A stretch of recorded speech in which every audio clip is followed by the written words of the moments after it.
Hey everyone, Anthony Gerbi here with another installment of the ABCs of Finance. And this week we are on the letter N for negotiate. This is actually a very timely topic, so I'm glad that this letter fell where it did. Right now, there are two very common things happening among people we work with. One is people are looking for the best fixed rate investment you can find, like CDs, for example, are sometimes crediting up to 5%, depending on your bank. And secondly, there's also, as there always is, a lot of real estate transactions happening, specifically with, I'm going to change homes. I'm going to sell my current residence and buy a new one. And I'm going to downsize. I'm going to upsize. I'm going to move to a better location, what have you.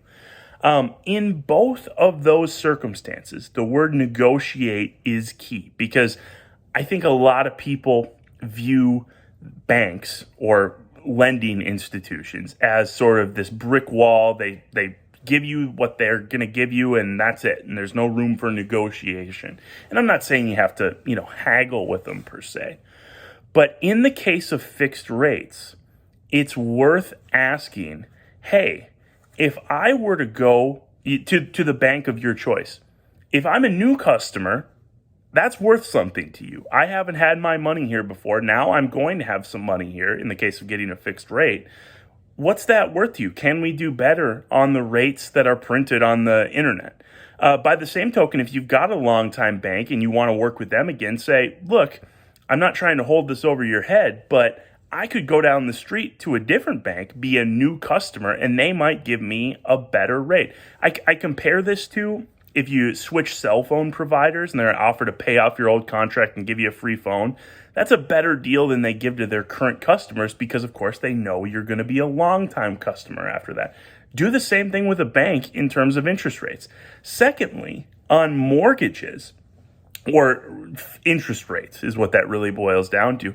Same deal. You can ask, hey, is there anything we can do to make this interest rate better, make the term different, and be available to ask multiple banks these questions, because that's how you end up getting the best rate. So it's less maybe negotiating than it is shopping around.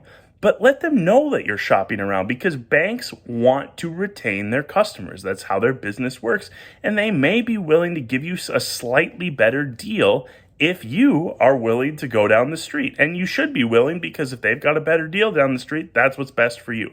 So especially with those two items, which you've seen a lot in the past year and even just in the last few months, negotiating or shopping around is a great way to get better results. So with that, I'll leave it there and we'll see you next week for the next letter, O.